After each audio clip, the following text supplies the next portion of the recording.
मागच्या एका भागात आपण आधुनिक आणि आधुनिकता या संकल्पना समजून घेतल्या.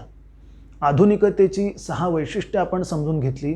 आज आपण आधुनिकतावाद ही संकल्पना समजून घेणार आहोत. यातली पहिली महत्त्वाची गोष्ट म्हणजे आधुनिकतेचा जो वैचारिक संदर्भात अर्थ घेतला जातो आणि आधुनिकतेचा कलात्मक संदर्भात जो अर्थ घेतला जातो, हे दोन्ही अर्थ परस्परांपेक्षा वेगळे आहेत किंवा कधीकधी ते एकमेकाच्या विरुद्धही वाटतात, हे लक्षात घेणं महत्त्वाचं आहे. वैचारिक संदर्भामध्ये आधुनिकतावाद म्हणजेच आधुनिकतेची मूल्य उचलून धरणं असाच बऱ्याचदा अर्थ घेतला जातो. मात्र कलेच्या संदर्भामध्ये आधुनिकतावादी कला म्हणजे आधुनिकतेची मूल्य उचलून धरणं नाही. फार कमी अशा आधुनिकतेच्या मूल्यांमधल्या गोष्टी आधुनिकतावादामध्ये स्वीकारलेल्या दिसतात. प्रत्यक्षात आधुनिकतावादातून, आधुनिकतेच्या मूल्यांमधून, तिच्या जगण्याच्या पद्धतीमधून जे जीवनामध्ये बदल झालेला आहे, जी जीवनाची अवस्था झालेली आहे, त्याला प्रश्न विचारणं, त्या अवस्थेला प्रश्न विचारणं, त्या मूल्यांना प्रश्न विचारणं, हे आधुनिकतावादी कलेचं सगळ्यात महत्त्वाचं वैशिष्ट्य आहे. म्हणजे हा खरं तर विरोधाभास आहे, कारण ज्याला आधुनिकतावाद म्हटलं जातं तो आधुनिकतेच्या मूल्यांना कुठेतरी प्रश्न विचारतो, विरोध करतो असं आपल्याला दिसतं. आधुनिकतावादी कलांमध्ये एकामागून एक अशा वेगवेगळ्या अव्हांगार्ड म्हणजेच पथदर्शी किंवा क्रांतिकारी चळवळी येत गेल्या. साधारणपणे 1900 च्या आसपास या चळवळींना सुरुवात झाली आणि 1940 पर्यंत एकामागून एक हे या वेगवेगळ्या आधुनिकतावादी प्रयोगशील चळवळी आपल्याला आलेल्या दिसतात. त्यातली काही महत्त्वाची नावं घ्यायची म्हटली तर सांगता येईल की इम्प्रेशनिझम, दादाइझम, क्युबिझम, एक्सप्रेशनिझम, त्यानंतर सर्रियालिझम.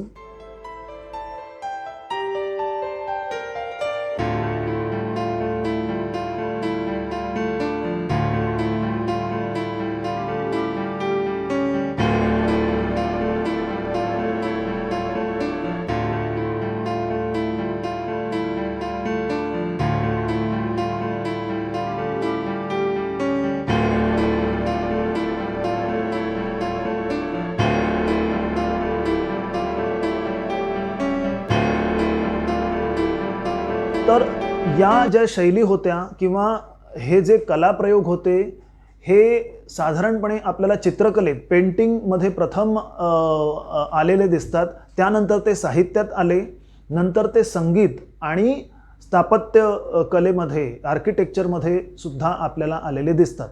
या सर्वच आधुनिकतावादी कला चळवळींमध्ये काही आधुनिकतेची मूल्य उचलून धरली गेली, पण बहुतेक आधुनिकतेच्या मूल्यांना प्रश्न विचारले गेल्याचं आपल्याला दिसतं. आणि प्रत्येक चळवळीनं उचलून धरलेलं आधुनिकतेचं मूल्य थोडं वेगळं होतं आणि तिने ज्याला विरोध केला असं मूल्य थोडं वेगळं होतं असं आपल्याला दिसतं. पण तरीही एकूणच आधुनिकतावादी कलेची म्हणून अशी काही साधारण वैशिष्ट्य, काही कॉमन वैशिष्ट्य आपल्याला सांगता येतात आणि अशी 7 वैशिष्ट्ये आपण बघणार आहोत.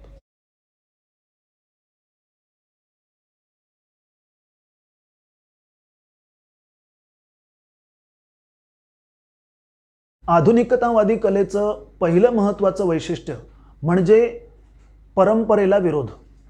प्रत्येक गोष्ट नव्याने बनवणं. म्हणजे एझरा पाउंड या कवीच्या शब्दात सांगायचं तर टू मेक इट न्यू हे आधुनिकतावादी कलावंतांचं ध्येय होतं.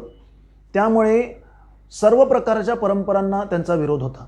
मग ह्यात मध्ययुगापासून चालत आलेल्या जुना कल्पना असोत किंवा परंपरा असोत आणि किंवा आधुनिकतावादातून जन्माला आलेल्या वास्तववादासारख्या नव्या कला परंपरा असोत, सर्व प्रकारच्या कला परंपरांना आधुनिकतावादी कलेचा विरोध होता.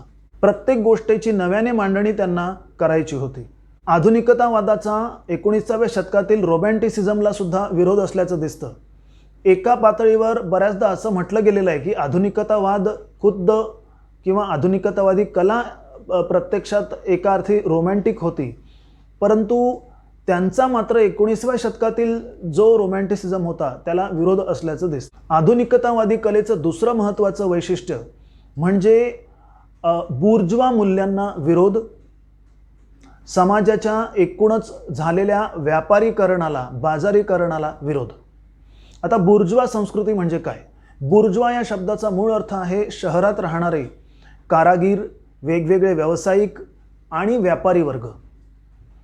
मार्क्सवादी सिद्धांतानंतर बुर्जवा या शब्दाला उत्पादन साधनांची मालकी असणारा वर्ग असा अर्थ प्राप्त झाला. बुर्जवा संस्कृती म्हणजे शहरामध्ये यंत्रयुग किंवा औद्योगिक क्रांती आल्यानंतर निर्माण झालेला कुशल मध्यम वर्ग. मग यात वेगवेगळे व्यावसायिक येतात, यामध्ये इंजिनियरसारखे कुशल कामगार येतात, यामध्ये प्रशासनामध्ये काम करणारी मंडळी येतात, पत्रकार येतात. तर एकूणच हा जो बुर्जवा वर्ग होता म्हणजेच उत्पादन साधनांची मालकी असणारे उद्योजक आणि त्यांच्या वतीनं ही सर्व व्यवस्था चालवणारे वेगवेगळी कौशल्य असणारे मध्यम वर्गातले लोक, ह्यांना एकूणच बुर्जवा म्हटलं गेलेलं आहे. याची तुलना करायची झाली तर प्रॉलेटॅरिएट ह्या संकल्पनेशी करता येईल. प्रॉलेटॅरिएट म्हणजे श्रमिक वर्ग, ज्याच्याकडे कुठल्याही प्रकारच्या उत्पादन साधनांची मालकी नाही आणि म्हणजे ह्यामध्ये भूमिहीन शेतमजूर किंवा जमीन गमावलेले शेतकरी, यांत्रिकीकरणामुळे रोजगार गमावलेले कारागीर हे सगळे येतात. पण बुर्जवा मूल्य जी होती ती मध्यम वर्ग आणि उत्पादन साधनांची मालकी असणारे ह्यांच्याकडून घडवली गेलेली होती आणि ह्या व्यवस्थेत बाजाराला किंवा वस्तूंच्या विक्रयाला, त्याचबरोबर स्पर्धेला, यशाला महत्त्व होतं.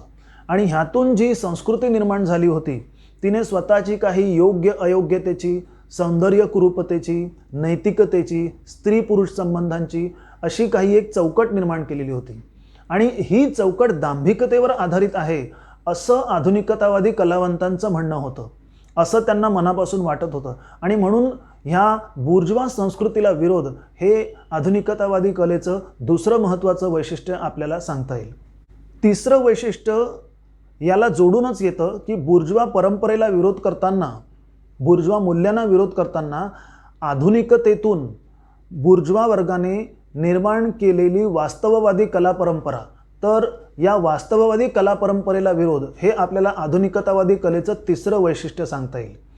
की कुठल्याही प्रकारची वास्तववादी मांडणी ही खरी मांडणी नाही, तो वास्तववाद पुरेसा सत्याच्या जवळ जात नाही असं आधुनिकतावादी कलावंतांचं म्हणणं होतं.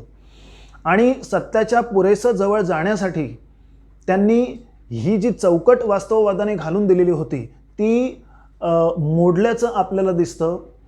प्रत्यक्ष मनामध्ये जसे वेगवेगळे विचारांचे प्रवाह सुरू असतात त्या प्रकारे त्यांनी कथानकाची मांडणी करण्याचा प्रयोग केला. म्हणजे एकमेकाशी संगती नसणारे विचार जसे मनामध्ये एकामागून एक सुरू असू शकतात, त्याला संज्ञा प्रवाह असं म्हटलं जातं. त्याच प्रकारे कलेची मांडणी करणं किंवा अबोध मनातील म्हणजे अनकॉन्शियस माइंडमधील प्रेरणांकडे वळणं, त्यांची मांडणी करण्याचा प्रयत्न करणं.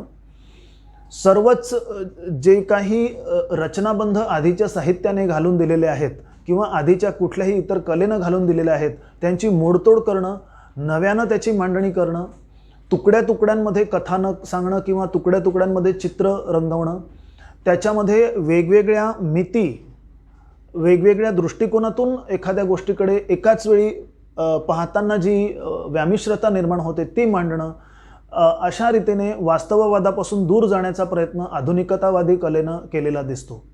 आणखी एक महत्त्वाचा भाग म्हणजे काही गोष्टी बोलण्याला किंवा कलेमध्ये मांडण्याला आधीच्या परंपरांचा विरोध होता. म्हणजे उदाहरणार्थ लैंगिकतेबद्दल वास्तववादी कलेमध्ये फारसं काहीच म्हटलेलं नव्हतं.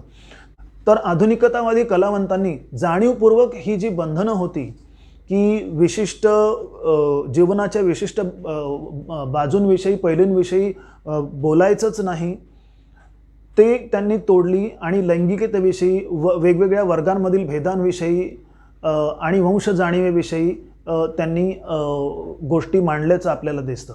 आधुनिकतावादी कलेचं चौथं वैशिष्ट्य आपल्याला असं सांगता येईल की काळाच्या व्यामिश्रतेची जाणीव.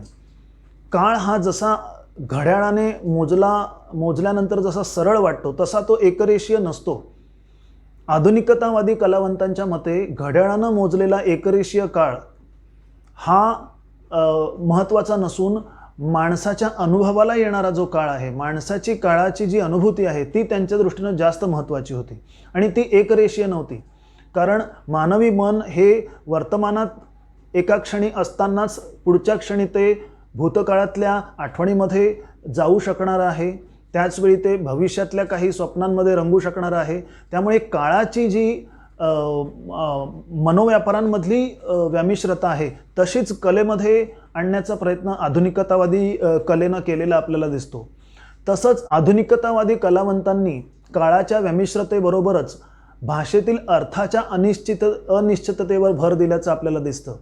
त्यामुळे भाषा कशी वेगवेगळ्या अर्थचटा घेऊन येते, कशी ॲम्बिग्युअस अनिश्चित असते, त्यातून वेगवेगळे किंवा परस्पर विरोधी अर्थ एकाच वेळी कसे निघू शकतात, हे आपल्याला आधुनिकतावादी साहित्यामध्ये पुन्हा पुन्हा मांडलं गेल्याचं दिसतं. त्याचबरोबर आपण केलेल्या मांडणीलाच छेद देणारा उपहासात्मक आयरॉनिकल विचार आधुनिकतावादी कलेमध्ये मांडलेला दिसतो. उपहासाबरोबरच बऱ्याचदा पॅरडी म्हणजे विडंबनाचा देखील वापर आधुनिकतावादी कलेमध्ये केला गेल्याचं दिसतं. शेवटचं आणि 7वं वैशिष्ट्य आपल्याला आधुनिकतावादी कलेचं असं सांगता येईल की आत्मा हरवलेली जी जीवनशैली आहे, स्पिरिटलेस मेकॅनिकल रुटिनाइज्ड लाईफ, आत्मा हरवलेली यांत्रिक झालेली जी जीवनशैली आहे त्याला या कलावंतांचा विरोध होता. अर्थात तो विरोध कुठल्या दृष्टिकोनातून होता हे प्रत्येक कला चळवळीमध्ये, प्रत्येक आधुनिकतावादी कला चळवळीमध्ये वेगळं होतं. उदाहरण घ्यायचं झालं तर T.S. एलियट या इंग्रज कवीचा जो आधुनिकतावाद होता तो या नव्या यांत्रिक जीवनामध्ये जो आत्मा हरवलेला आहे त्यापासून दूर जाऊन काही मध्ययुगीन मूल्यांकडे गेलेला आपल्याला दिसतं.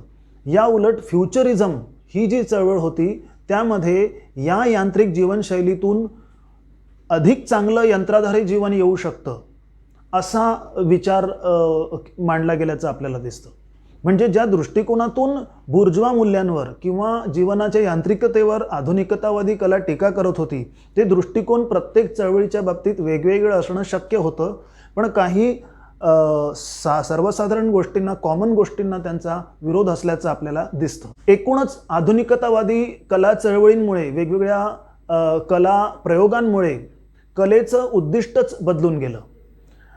आधीच्या काळापर्यंत कलेचं उद्दिष्ट जीवनाचा अर्थ लावणं, जीवनासाठी काही मूल्य देणं, काही तत्त्व देणं, मांडणं असा होता.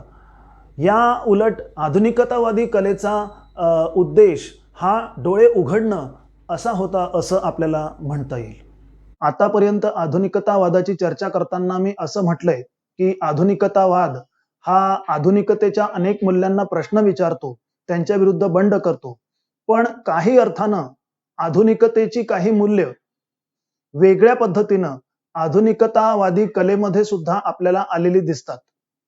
म्हणजे एकीकडे आधुनिकतेची मूल्य त्यामध्ये असणं आणि दुसरीकडे त्याविरुद्ध बंड असणं असा एक तणाव आपल्याला आधुनिकतावादामध्ये, आधुनिकतावादी कलेमध्ये दिसतो. उदाहरणार्थ लोकशाहीकरण. आता लोकशाहीकरण कलेच्या संदर्भात सांगायचं म्हटलं तर कोणताही विषय आधुनिकतावादी कलेनं वर्ज्य मानला नाही. जे विषय पूर्वी कलेमध्ये अजिबात हाताळले गेले नव्हते असे विषय पुन्हा पुन्हा आधुनिकतावादी कलेमध्ये हाताळलेले दिसतात.